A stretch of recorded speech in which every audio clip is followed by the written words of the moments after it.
Welcome to the Business Reboot Toolkit, a mini-series to give dental practice owners ideas on how to effectively help their talents to grow in their business in the current climate. Now, joining us today is our final guest speaker of the series, Michael Sherlock. Michael is an author, a speaker, and she's also the CEO of a global leadership training company called Shock Your Potential. Now, prior to Michael launching her training company, Michael has had experience in corporate medical sales for over 25 years.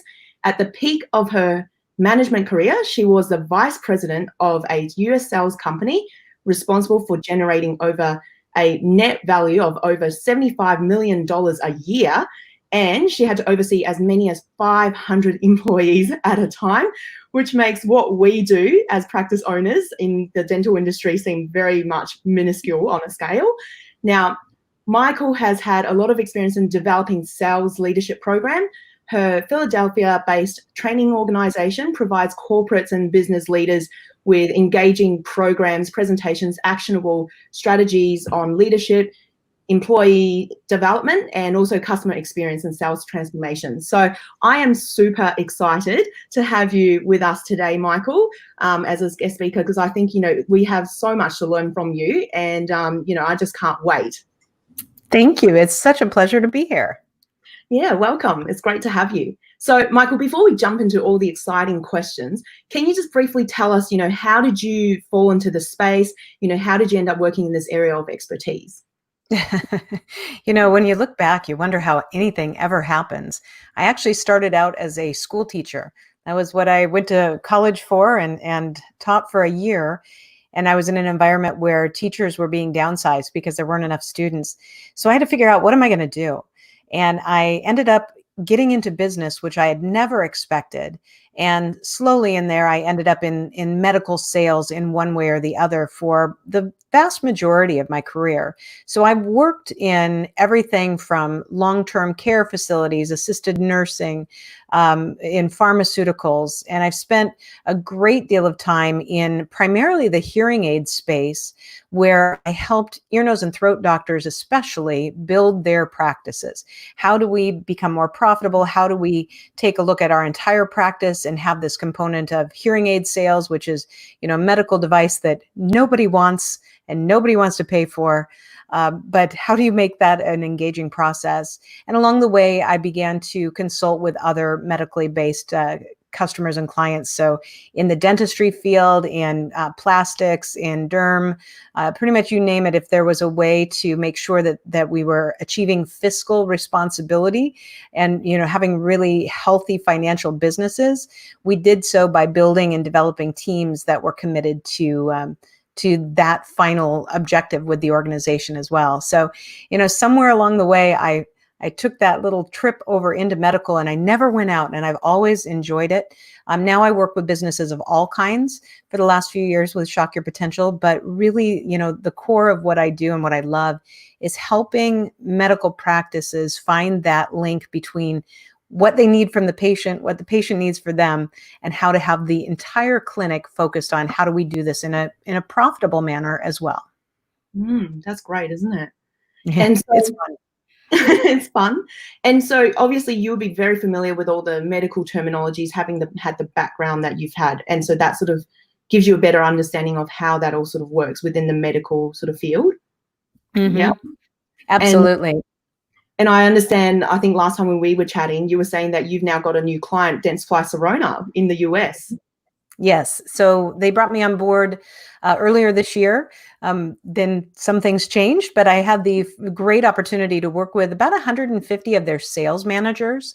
Oh, and wow. we were talking about, everything from how they lead their teams in the field to how do they establish relationships with their dental practices, and what does it mean to not just be in sales, but to really be consultative with their practices. So it's been a great relationship working with them. I'm looking forward to being able to see them in person again one day. But, these things will happen in time. Yeah, absolutely.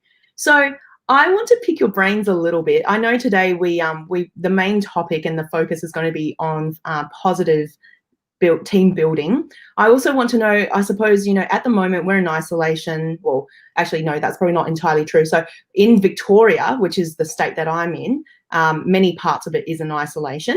And when that happens, as it really has an impact on the economy as well. And people are sort of, feeling like, oh, they probably don't have the same finances to, do the same thing. At the moment in dental, it's quite a weird thing. I think because there's less travel, people having all these theories saying we're actually busier now than ever, which is really, really bizarre. I know it's strange. But we are all predicting that come September, because at the moment what's happened is the government launched something called a job keeper, and where basically, there's like funding to try and support people so that they can all keep their jobs. They've actually literally just released another round of that yesterday. So they just basically said this is going to go until March. But we all predict that at some point when the government pulls this funding, there's going to be a slump in the economy. From a sales point of view, what are some of the things that, we should be training our teams to do right now to prevent that from happening? Boy, it's such a big factor. And it's for the first time ever, obviously, this is a global issue, not only just a global pandemic, but global impact to financial markets everywhere. And we are seeing this absolutely everywhere. So when people aren't certain about their future, then they tend to not make decisions they would during other times. So they're a little more careful. The great news, though, about medically related processes is that many people don't feel like that's number one, a waste of their resources. If they still have benefits, there are things that they want to make use of. We see this in the US while people are still employed. They're actually, to your point, going to the doctor, having their physicals, going to the dentist because they don't know if they may lose those benefits in the future. So they want to make use of them. So I think there's, recognizing that this is a great time to put your arms around your patients even more. And so that is about how you reach out to them, the phone calls that you make to them, the dialogues that you're having with them as you're reviewing their chart. So it's not just hey, I want to check up on you and make sure you're fine or make sure you're coming in for your appointment, but to actually prepare and think ahead of what you can do with that patient that they may want to take advantage of now rather than wait. And let me give you one example. So my dental office here in Philadelphia, where I live, I'm so impressed with them. Every time I go there, I'm just vastly impressed because the way they've worked my chart, when I first moved here and I went into them, they, went through everything in my teeth and said, okay, you've got some fillings that need to be redone. We've got some crowns that may need to be redone. So how do you want to approach this? Do you want them all done? Do you want to take them as they come? Do you want to wait until one breaks? They asked me great questions. And I said, you know what? Let's take care of it as one at a time. And so every time I would leave the office after getting something done, I would know when my next appointment was to get the next one done until we got it all done. So now thinking ahead that when a patient comes in, maybe just even for a routine cleaning, to think ahead about what is something that in the future they might have wanted to have. Can we reach out to them before they come and say, hey, by the way, we know we have a watch on, tooth 12, and we know that there's a minor crack there that you've had for a while. You've wanted to sit on it. Before you come in for your appointment, would you like to consider actually having that filled? Because we can do it. We can adjust the schedule. And I think you'll find that many people will say, oh gosh, you know what, let's do it. Because number one, they may not know if their benefits will still be there. Or number two, what if I can't come back for 6 months? And that, minor, slight crack actually slight little, hairline fracture becomes an actual crack. There are ways to engage people as much as possible now, which may make you busier now, but it also gets people continually engaged with your practice. That's fantastic advice. I think it sounds like we need to, as dental officers, we need to, especially if we've got someone who's a bit of a spare staff or, there's a bit of downtime, to go back and review all the records beforehand so that we can then sort of open up those conversations before they even step into the door.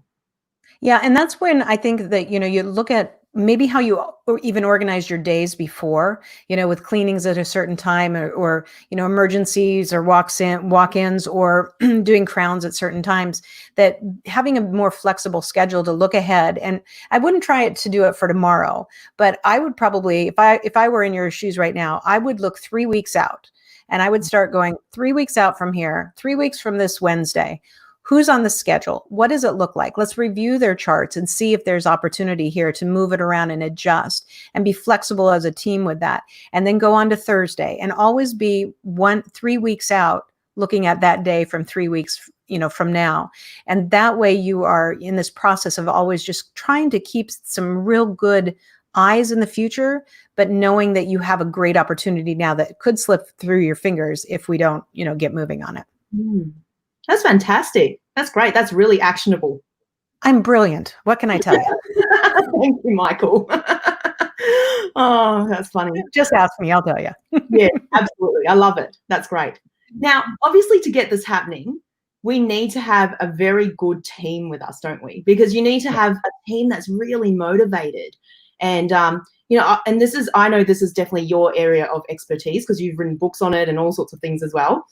How would you, I suppose, motivate everyone right now to make sure that everyone's on the same page? And I suppose to keep that, what do you see are some of the things that, practice owners should be doing now to make sure that, there's a really high morale there? Yes. Well, first of all, to remember that everybody's afraid. Everybody's uncertain. No one knows what's going to happen to their job. And, I'm assuming you're seeing this in Australia as well, but in the US, we're seeing that maybe only about 20 to 30% of staff is coming back because there's difficulty, not only in medical practices, but in companies all over because of social distancing and, trying to maximize the space. So in some cases, they're more than that, in some cases less. But where people are nervous is not knowing if they're going to have a job. So the key to this is communication. So if you don't already have a daily stand-up meeting, for instance, that's a perfect place to start. And the reason I call them a stand-up meeting is literally it should take less than 10 minutes and we should all be standing so that nobody is losing focus. But during that time, it's like a huddle, when you're our American football, they get together before they run the play. And that morning huddle or that morning stand-up meeting should be a time where we say, okay, we're all focused on this together. We've got a full day today. Now, remember, our goal is to make sure that we do X, Y, and Z because we are going to keep doing everything we can in this practice, not only to stay operational and really fiscally healthy, but we're going to wrap our arms around our patients. So let's do that together. Does anybody have any challenges? Anybody see anything on the schedule today that they want to make sure we're aware of? Anybody have any concerns? And then that way people will start to be able to dialogue. But the focus is you've got to say, we've got to be clear to say, look, during this time, we are going to keep operating, but we're also going to try and be as fiscally sound as possible. And using those words doesn't mean you're saying, cuts. It means let's maximize what we have. Let's do the best with what we can because when it rains, it can pour and we don't know when there might be a drought. And most people will get that and say, okay, all right, let's do this because I know the healthier this practice is right now, even if the doors close tomorrow, I have a better chance that I will be picked to come back. And that's what we want to generate in our team is a sense that they know that the things that they do provide a value to the business and keep the business open. And then that means that they have more job security with that as well. That's fantastic. We don't call them stand-up meetings, or I don't know, I don't call them stand-up meeting. We call them huddles. So yeah, the same thing. But it's interesting. I think it's great that, sometimes with the huddles, for example, we have huddle sheets that, our dental assistants would have prepared the day before, but then it becomes monotonous almost. It's sort of like it becomes robotic and you're not necessarily, you can pick up those challenges, but it's great that, it's almost like a pep talk is what you're sort of talking. Yes. And that's really how you foster, the team. And especially if maybe that hasn't been a real focus in the practice before, or maybe not consistently, this is the time more than ever that people need to have the pep talk is they need to know that you're focused on the positive. And the more they feel that, the more that they will bring that to bear as well. And so it's a great time to shake it up. And just for, you can't always do this, but even with my team, I will usually say at the beginning of a meeting, I'll say, okay, everybody gets, 10 seconds, but in 10 seconds, you have to, today it's tell us what your favorite meal is to cook. Tell us what your favorite childhood toy was, something that's just a little off and unique, but don't tell them until right in that moment. And then you tell them yours, and then they're thinking about it, which means that it's no longer rote. Now we're also building a team. It might seem silly. There's lots of people who go, oh, I don't want to do that. I've got more important things to do in my practice. But right now, keeping team alive and keeping people feeling like they're a team is one of the most vital things you can do for your business. I love that. I'm definitely going to try and implement that there. Yeah. So tell us about your favorite thing, whatever it is, or what you're going to do. Fantastic. Apparently my entire team likes potatoes. And I was like, why are your favorite dish is all potatoes? How does this even work? How does that work? Okay. Well, so that's obviously in a team environment. What about on an individual basis? What's your tip there in terms of, and I'm sure you've encountered this before working with teams and possibly even on your own teams, every now and then you might get like a naysayer, or everything's a bit too hard, or you've given me a deadline that's just impossible to meet. Or worse, they congregate and they have little chit chats about, how they don't like things are run. How do you sort of get rid of that sort of negativity? Well, that's a harder lesson. And this is why I always bring my little prop here and say the first part of the problem is sometimes with us. And the reason being is that a negative environment is often a reflection of leadership at some point in time. So that might be the dentist, it might be the office manager, it might be one really strong personality that's been there forever. But that's the hardest part that I always have to share with practices, is to say, first, you've got to look in the mirror and ask yourself, are you building a positive environment? And if you're not, then are you committed to doing it? But the second part then really falls to the part of the individual. And so I always say, I need the right person in the right position doing the right things. And so the most important of all those things is the right person. And we all know if we've hired a person who is always the naysayer, or is causing trouble, or is gathering people, then that person is not the right person. Now, I have also had luck where I have turned those people around, where I've rehabilitated them, but not many. And in most cases, I say those are the people that you need to get rid of, because the wrong person will always have a dynamic negative impact on a practice. But if I have the right person, but I don't have them in the right position, or I don't have them doing the right things, meaning sometimes I may be asking things of them that they can't do or that are too much, then it's my job as the leader to evaluate that and change and make changes. Because if they are the right person, but I'm not giving them the right tool set, then I need to fix that to help them. But, ultimately, when we go through this, any scenario where you've got one person who's pushing back and who's, or they're congregating in the corner and it just makes you itch because you see them walking over there and you know what's going on, that person has, has to be called out. And I typically do it by pulling them aside at a point and saying, we're going to have a conversation. I'd like you to be in here tomorrow morning at 7:30. I know you're normally here at 8, and it's going to be a closed door meeting. And we're going to talk about what my expectations are of you. Now, it might seem a little daunting the way I do that, but I do it clearly, honestly, because I want them to be a little uncomfortable. And I would like them to go home that night and make a decision. And sometimes those people will come in the next day and they will take themselves out of the equation. So sometimes you can have somebody who just says, okay, I'm not going to work with this, so they'll leave. But if not, then I have a really serious conversation and say, I've got to tell you that I've looked the other way many, many times, but I need everybody on this team to be positive. I need everybody looking for solutions. So I'm going to give you a couple of examples of where you're not meeting my expectations in that. And I'd like to know whether or not you're committed to meeting my expectations. And by asking them that question, you are either going to get I'm, whatever, which tells you something, or they're going to say, gosh, I had no idea that I was doing that. And that's not what I want to be representing. And that's the person I say, okay, I get it. So now let's work on this, because I'm holding you accountable on this and I will help you. But I need you to know that I need you to be a positive leader.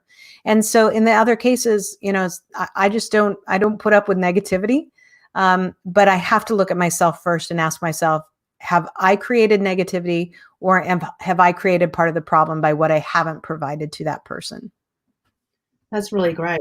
We all need to pinch your wording and then use that, because I think one of the hardest things for a lot of dental practice owners is actually, obviously, and in this group that we have in dentimology, there's basically, there's obviously some veterans, people that are really, really experienced, and there's also some newbies.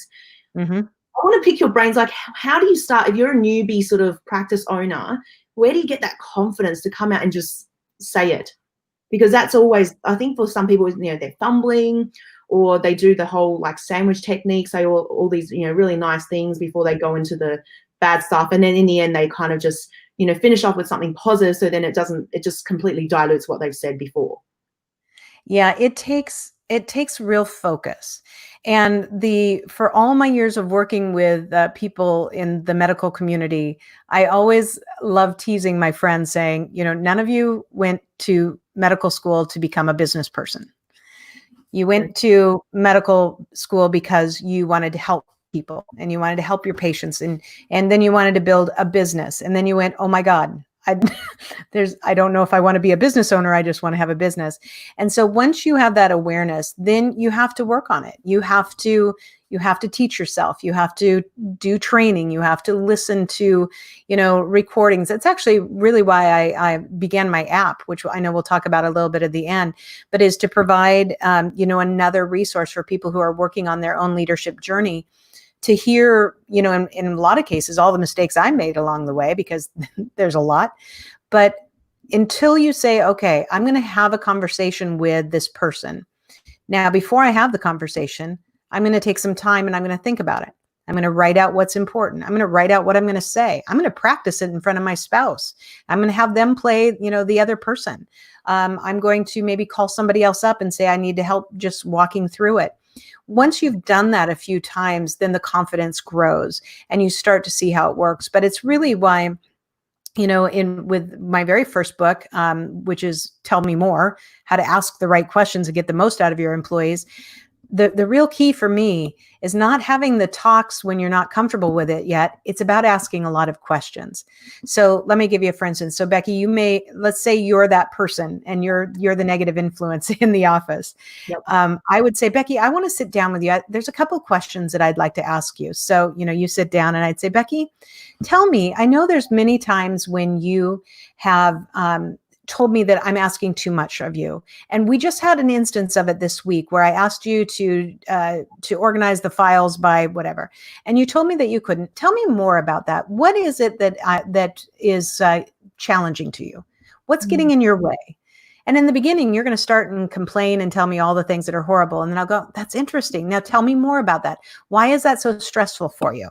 And you'll keep going. Then I'll go, so is it because I haven't trained you to that? Is it because you don't enjoy it? Is it because you have too many other responsibilities? And if so, tell me about those so we can understand them.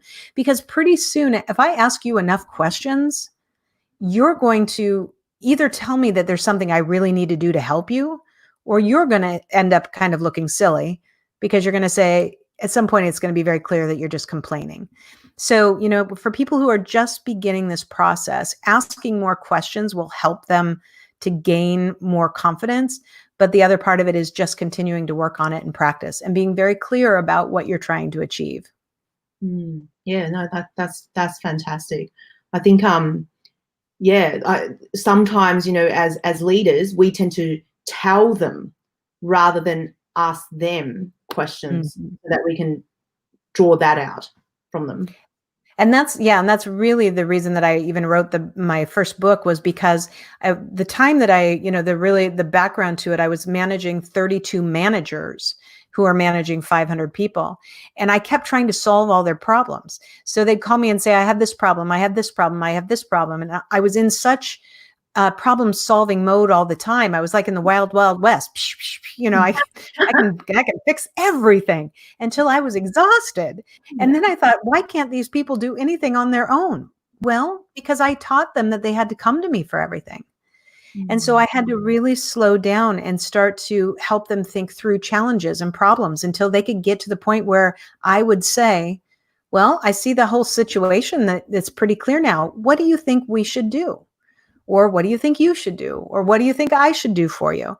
And when they tell you that, they have a different level of buy-in and they gain more confidence. Because ultimately, as leaders, when we are really at the top of our game, is when our team makes great decisions and they only come to you when they're really, really stuck, or when they want to collaborate, or when they've really made a mistake and they're going, okay, I screwed this one up. And you go, okay, let's talk about it. Tell me what happened. So how do you transition from that, you know, I wouldn't call it quite so much a micromanager, but, you know, you're like the solutionist for Mm-hmm. for your business the whole time, and then going into, okay, now I'm just going to, like, how does that happen? Well, Or the does that first thing I like, Yeah, the first thing I always say, and that's why I always have my yoga dog in the back, my little yoga dog statue, is that I always say, you've got to breathe. And you have to take that deep breath and find that mental headspace to say, okay, am I just going to try and solve this because I've always solved it? Or am I really going to try and make a change? Because this is going to be a habit change. And it's going to be a reaction change that I have. So when I tell people to go through this, I want you to think of three things. And the first is to ask, tell me more, in every format that you can. So you don't always have to use those three words, but yeah, it's that kind of concept. And while you are asking those questions, you've got to stop yourself, from jumping in and still providing the solution, because chances are, what the solution is. And our gut wants us to solve it, but we want to create a new environment. So as they're doing that, you're thinking and you're listening to them and you're thinking, why? How does their brain even work? Like, where's that coming from? But as you keep asking them questions, you will start to understand where their brain is and why they say the things they do or why they act the way they do. And through that, what they're doing is, the second part is recognizing that they've unpacked the issue. So they've unpacked the whole problem. So I would say, if you've ever traveled somewhere and you've packed a suitcase so full that you had to sit on it to zip it, and so and you're like trying to get it down and you're like, oh, I can't zip it because the zipper's going to bust. Then you have decisions you have to make. You can should take everything out, and maybe you leave some things at home. Maybe you pack it neater. Maybe you take 2 suitcases. And in that moment where you recognize that somebody has unpacked the whole issue, then you take your second big deep breath and go, and the reason you take that next deep breath is because you're still going to want to solve the problem. But the third step is the most important, where you do ask, well, I really value that you've shared all that information with me. Knowing what you know now and what you've shared with me, what do you think we should do? Or what do you think you should do? And practicing that means keeping those 3 things in mind, but having those deep breaths all through it. And sometimes when they get to that answer, they still may not give you the right answer. And that's when you kind of have to start the process over again, or to say, that's interesting. That's maybe not how I would handle it. Tell me why you came up with that solution. Because sometimes people will come up with new ideas that you wouldn't have thought of. And that's great to say, wow, I would have never thought of that. That's wonderful. Go do it. And other times you have to help them and say, you know what? I have some concerns that may not work out the way you'd like to. Would you mind if I shared with you my thoughts? And by asking permission, we get people to lean into us more. And instead of telling them like we always did before, when we're asking their permission to share a different way to approach it, people feel very valued. And that's when the trust goes up. That's when the team gets stronger. That's when the results get better. And that's when you as a leader start taking some of those monkeys off your back, because somebody else can handle at least a couple of them. I love that, because I think the worst fear when people are asking questions of their employees, saying you come up with a solution, is that we fear that they will come up with a solution that we don't like or that we don't agree with or isn't viable for the business. So I think Yes. it's great that, you still have that exit strategy to be like, well, if that hasn't, do you mind me sharing with you what my thoughts are? I think that's fantastic. And another thing that you just said that it makes so much sense, that I'd love to remind myself of, is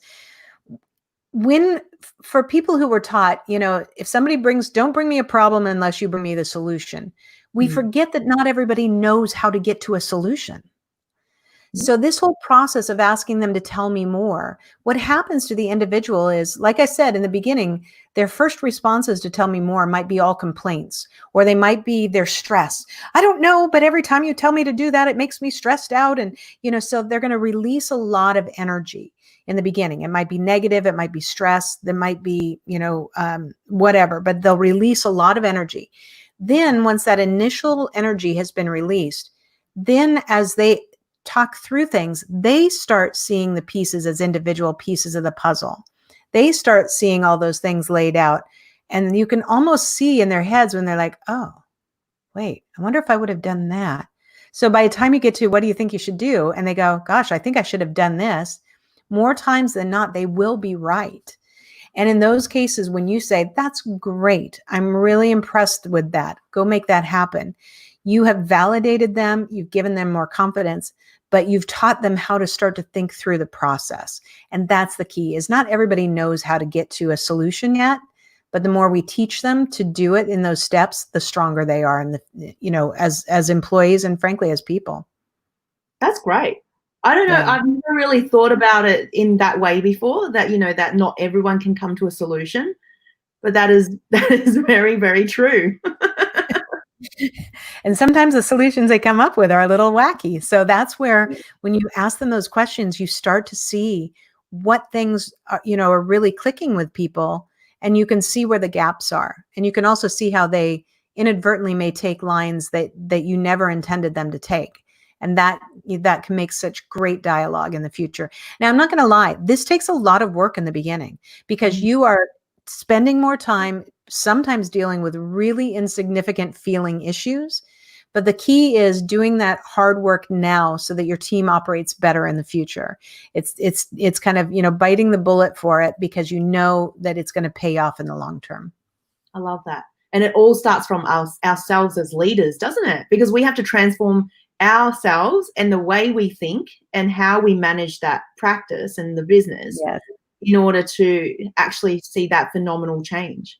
Yeah. And that's why I always tell people, if I don't have the mirror with me on stage, I'm like, pretend this is your mirror, and you got to look at it several times a day. And I just dealt with this issue with one of my team. And I was really frustrated with her for about a month ago. I was ready to let her go. And I stopped myself and I thought, gosh, this is what you do for a living. What are you missing?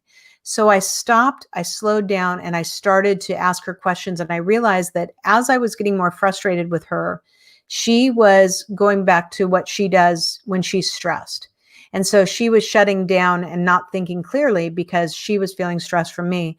And so we've made this huge progress. And actually, in my app, I have all these coaching sessions where people have allowed me to tape the coaching session. So everything from, I don't know what to do in this sales situation, to I'm actually coaching her, and we're using it. We'll have 4 or 5 different examples of hour-long sessions where I'm saying, here's what we're working on. And it's just been phenomenal to break it down and have her see, look, I want you to also be proud of what we're doing and what you're accomplishing, because now look at what you're learning about yourself, and look at what we're going to teach the rest of our team as well as other people.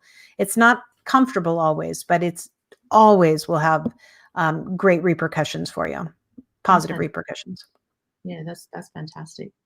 I want to pick your brains a bit. And, I think, what you were saying just now sort of reminded me to ask you this.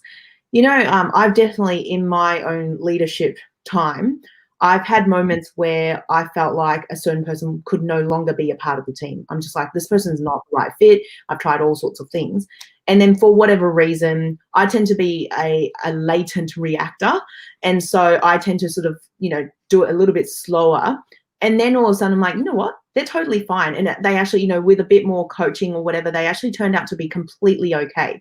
Mm-hmm. But I also know that the reality is not everyone is going to be like that. And I've also wasted a lot of time at times in the past on people who probably didn't deserve my time, in the sense that, I really invested in these people and hoped that they would turn around, and they just never did. So where do you at which point do you say to yourself, right, I've already tried everything I can and that's it? And is it easy for you to just pick out that person and be like, you know what, that person was not the right fit, it's time to go? Or we need a crystal ball for that? No, and it's so funny. I'm going to answer your question, but I'm going to tell a quick story. When I was going to meet, gosh, this was about 10 years ago, with a very large ear, nose, and throat practice in the Detroit area, and in Detroit, Michigan. And I walked in, and whenever I would go into a clinic, I would always tell whoever I was meeting, in this case, the office manager was going to meet me. And I said, look, I'm going to be there for the meeting with you and the docs at 4:30. That's our meeting time. But I'm going to arrive at 4:15. I will tell the person at the front desk that I'm there, and she will tell you, but do not come and get me. I'm going to sit there for 15 minutes because I want to watch what happens in the waiting rooms. So it always makes people nervous, because they're like, what are you going to look at? I go, I'm going to evaluate your practice. This is part of my decision about whether I will take you on as clients. So I walked in the office, and I walked up, so the door's on one end, and the receptionist never even looked up. She was on her phone, never greeted me, nothing. There were other people in the waiting room. No, she wasn't visiting with anybody. I walked up, and it took her at least, it doesn't sound long, but it took her at least 3 seconds before she even looked up when I was standing there. And 3 seconds is actually a long time. And she was just immediately, I just like, this is not good. So I sat and I watched her because I thought, I'm just going to see, I'm going to evaluate. So when I went back to the docs, I went to meet them. And, they're expecting, that we're going to have this, I'm going to try and sell them on why they should hire me. Nobody ever figured out that I was there to determine whether or not I wanted them as clients. But I said, before we begin, I'd like to know if you guys are going to terminate your person at the front desk, or if I'm going to do this for you. And they go, what? And so I have their attention. I told them the scenario, and I said, I will bet a lot of money that you have had a problem with this girl for a long time, but that you haven't known what to do and you haven't terminated her. And they said, yeah. And so I asked them, is she still within her 90 days? They said, no, she was past her 90 days. Because that's always a lot easier in the US, at least, to terminate within the first 90 days. But and they go, she's so bad, but we don't know what to do, and we haven't done anything with it. And I said, I'll be right back. So I went out, and I met with the young lady for a few minutes, and I said, just so you know, I am going to have a meeting with you in the morning, and we're going to discuss your role here. And it's quite possible that you will be terminated tomorrow. So I just wanted to let you know that we're going to have this meeting. And I'm very, I'm very, I know it's a little crazy. And she goes, well, in that case, I quit. I said, wonderful. We need your keys. And I took it, and the docs are all looking out from the side window. She stormed out, and they go, how'd you do that? I said, I was very clear. I said, now we need to hire somebody new as a receptionist. So, I say that because I have an instinct with people. And so with my own employee, that's where I was so frustrated, because I knew she was a really good person, but something was really off. So to answer the question a little more directly is, we all owe it to these people to give them a chance, but we owe it to them to be clear. And so in the case of my gal, her name is Josie. It's no secret. So we'll be seeing it in the app anyway. But I said, Josie, we need to talk about where your performance is. And so here are the 5 things that I am most concerned with right now. We're going to work on them together for the next 3 weeks. But if at the end of the 3 weeks, I don't feel like you can do these things, then we're going to have to talk about replacing you. And I said, so my question is, can you do it? And I just haven't trained you, or are you not capable of doing it? And she, was rightly very upset and nervous. But I said, we're going to talk every day. I'm going to give you expectations. We're going to talk through it. And immediately, when she got past her first panic, I saw her results improve dramatically. And it was never an attitude issue, it was never anything like that. There were things that she was not doing that I needed her to do. And so when I put the light on it that way, then the urgency is there. And I think we owe everybody that opportunity, but not everybody's going to be able to do it. And by being very clear and making sure you're prepared for this, because you have to be very prepared for it. By being very clear, then people know exactly what to expect, and they know they will either make it or not. And so when the time comes, or if the time comes that you have to say this is not working, they will know it themselves already. And they may not like it. And there's drama with that. But otherwise, most people say, I know, and I'm sorry, I didn't meet your expectations. Yeah, that's great. So really, for you to judge whether or not this person should remain on the team is results based, isn't it? Is that Yes. how you do it? Yeah. Yeah. And in this case, like with Josie on my team, it's more about, what she delivers. So it's not like you need to do X number of things every day, but it's here's what the position expectations are. And so one of the things that I shared with her was about how she gets very, when I'm not looking, she gets very bossy with the other people of the team. And I had no idea. And so as I started to see it, I'm like, Josie, I cannot allow you to be that person creating havoc in my name, because as my assistant, she's a reflection of me to the rest of the team. So the rest of the team is going to assume that I have that kind of high level of urgency, or I'm very upset, or, highly volatile. I need you to be a reflection of me, which means you have to be calm, which means you have to think, you have to breathe, and so we created a training plan for her that is really about making sure she could do that. And I'm very pleased to say that she can, and we're still going to keep working on it, but she's absolutely the right person. And I have her in the right position, but she wasn't doing the right things. So that fell to me. I love that. So have the right person in the right position doing the right things. Absolutely. Love that. Yeah. So I have another question, which is a little bit an outer layer question, but when there's a group, okay, so as you know, sometimes people congregate. How do you identify who's the person that you need to go to talk about the issue? Because sometimes it can get very confusing and you don't really know who is, I suppose, the leader of the group or whatever. And you think, and I'm sure there's been leaders in the past who have made the mistake and removed the wrong person from their team. And then only to find out that once that person's gone, that, this toxic culture still remained and it's actually somebody else that's become the problem. And then you're like, oh, that's a huge regret. Yeah. So this is a fun issue. Sorry, I asked you all the hard questions. No, I love this one. I'm trying to think about how quickly I can give the answer. But let me first give you one thing, and that is I've dealt with this, I don't know how many times, more times than I can count. But imagine the morning huddle. And if I were going to make a systematic change and I needed to change the culture in my practice, I would probably go in on Monday morning after I'd thought it out and I'd, kind of evaluated. There's a lot of different things I'd come up, and I'd say to the team, we're going to cover everything. I do the normal huddle the way it is. And then before everybody goes, I'd say one other thing. Now, I know that occasionally from time to time, we have some challenges being a positive environment here.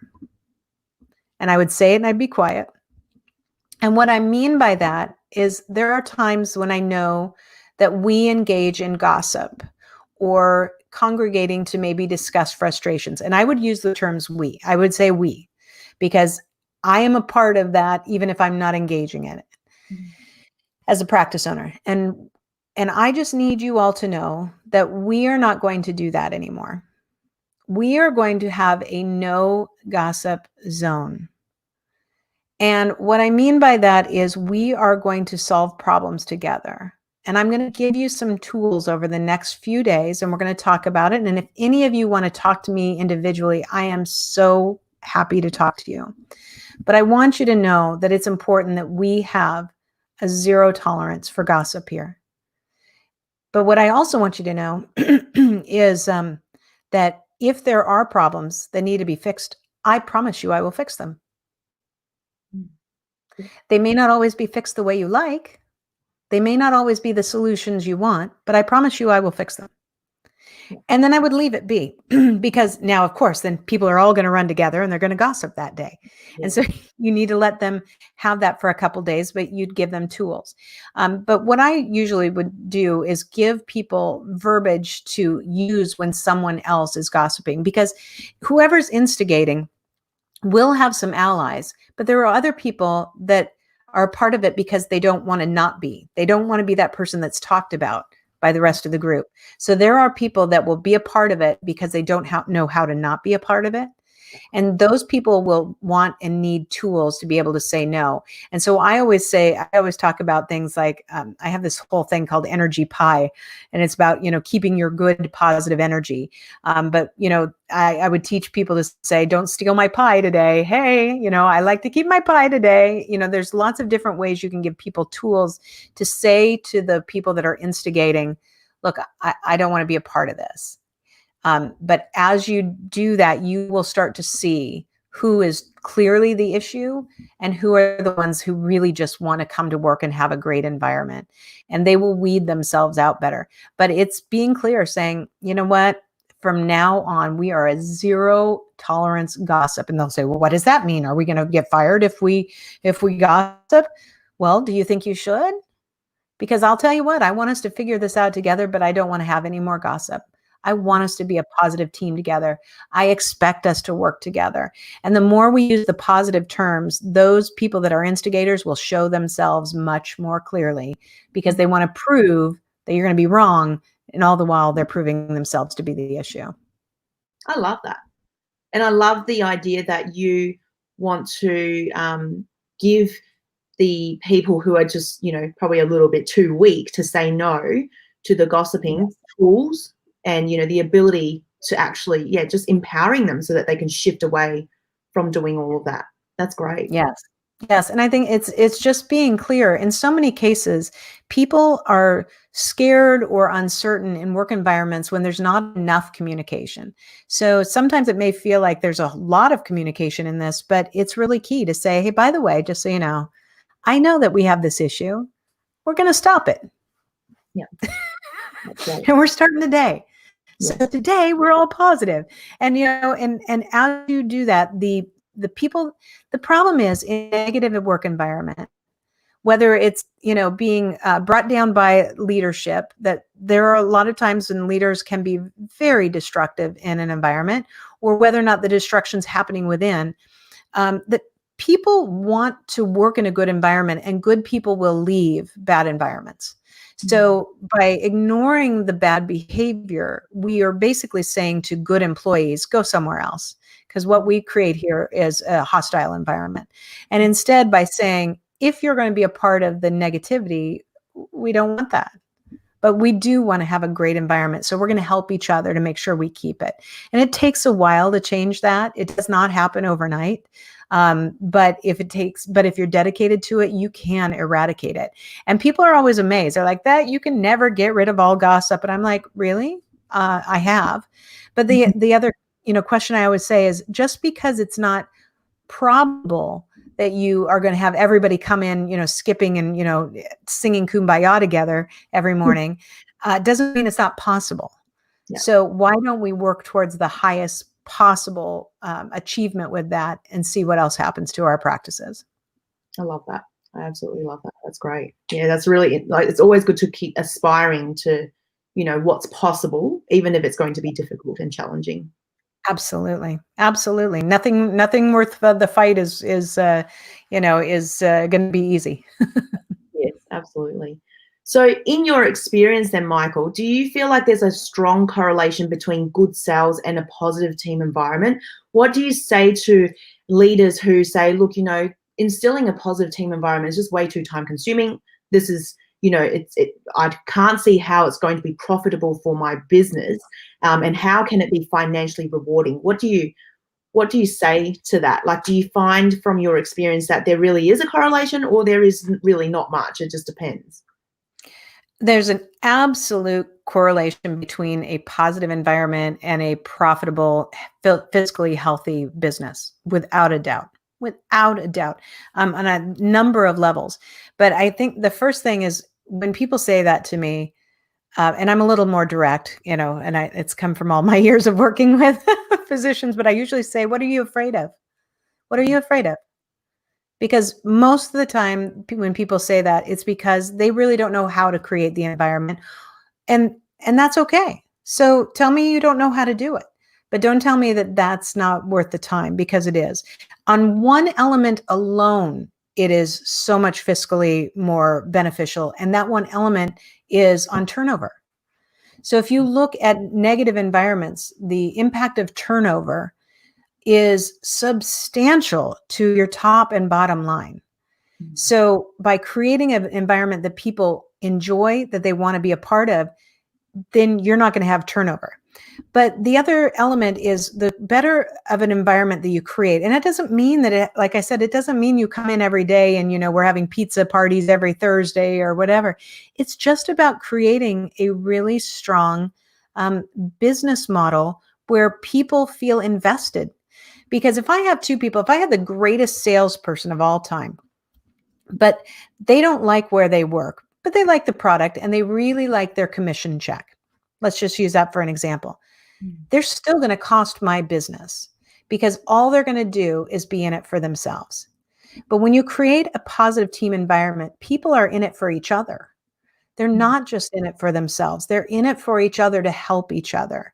And I know this is a little bit of a, kind of a sideline story, but when, since my second book is on, it's kind of got this cocktail theme. I always say, if you've ever gone to a bar and the bartender gives you a free drink, so says, oh, this one's on me, whatever. So if the bartender made that decision because he hadn't seen you before, or maybe you're a regular and you haven't been there in a long time, or they wanted you to try a new cocktail they had and said, hey, this one's on me, or it's something that's engaging to get you to stay. Or maybe you were going to leave because it was too busy and they say, I'll tell you what, sit down, I'll give you, this one's on me, because they want you to stay and have a full bar. Those are the people, those bartenders are the ones that work in a positive environment because they're doing something for the business. Now, on the flip side, if you go in someplace and they continue to give you free things because they want to have a higher tip, then that's a person who cares nothing for that business, that feels no sense of alignment to the business or the business owner. They're only in it for themselves. And in that scenario, yes, it takes energy to create a positive environment, but the benefit of it far outweighs just even, the energy. The fiscal health of your practice is so greatly impacted by having people feel like they make a difference for themselves, for the business, and for you, and for the patient. That's when everything aligns.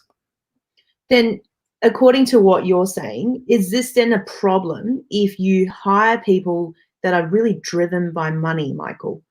Does that is it okay? Can you have both? Are they mutually exclusive, or can you have both? Someone who is both, monetarily driven and also can provide a positive work environment.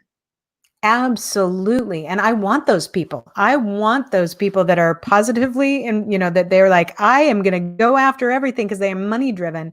And they have to be the right person, though. They still have to have, they have to have good alignment, but absolutely. I'm thinking of a gal that I used to have work for me. And actually I just talked to her out of the blue the other day, and she was like the best salesperson ever. And she would do anything for a patient. She would do anything for the company. And she was always the number one salesperson.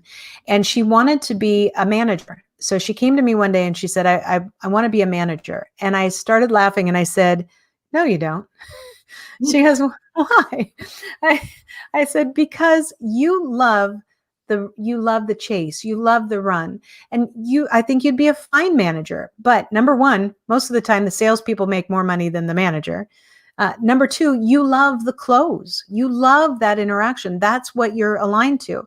And she really, really wanted to be in management. So I gave her a trial run. I said, I put her in a different place for 3 months. And I said, 3 months, I'm going to give you this chance. And I want to see what you think of it along the way. Before the 3 months are over, she's like, take me back to sales. I don't want to deal with this. These people are crazy. But yeah, when you find that right person who's financially driven and they're committed to the company and they love the positivity, that's when you really have the best merger. And that's when your job as a leader is so much easier. That's great. That's great. It's good to know that you can have the two. Absolutely. And, in every case, there's good and bad. You've got highly driven, financially motivated people who feel that alignment and others that don't. So that's why I like to give that example of the bartenders, because I know without a doubt when I see a bartender that does that is only looking for the tip, I already know that that business does not have a good, solid team approach. Because if they did, that person wouldn't be doing that and harming the company, because every time they do that, they harm the company. And if you believe in the company, then you will not do things to harm it. And that's where the merger is. So when we don't spend time creating a positive environment, we are inviting people to harm, even just by laziness or lack of care. We are inviting them to harm our business. And that to me is the real sadness. Yeah. No, that is very sad, isn't it? Mm-hmm. All right. Well, it's been such a great chat today. I think time's really just flown. I know we're going to be seeing you again, and I'm so excited to have you at the Dentimology Symposium, which I know is sadly postponed, but hopefully I'm hoping it'll be sort of end of next year or early 2022 when all the craziness is over and we can all start traveling again. But I'd love to know, just for the audience as well, between now and then, how can they find you if they want to? Like, what are you up to these days, and how can they reach out to you if they need your help? Oh, it's so fun. So you can reach me at shockyourpotential.com. But also, like I told you, alluded to, we have just released our on-demand training app for leadership and sales professionals. So you just search Shock Your Potential in your Apple or Android app store. And it's so exciting to me on many levels, because I've got all kinds of different video formats. The coaching corner I was talking about.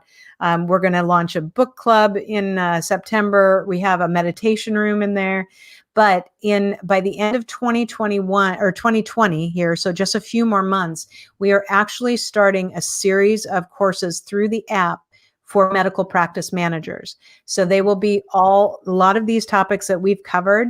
I'll be talking with experts as well as giving my own feedback. So lots of different vignettes. So anybody who's signed up or wants to make sure if they that they've got it, download the app, keep in touch with me, and we'll get you in there, because it's that there's going to be a really nice selection of great materials.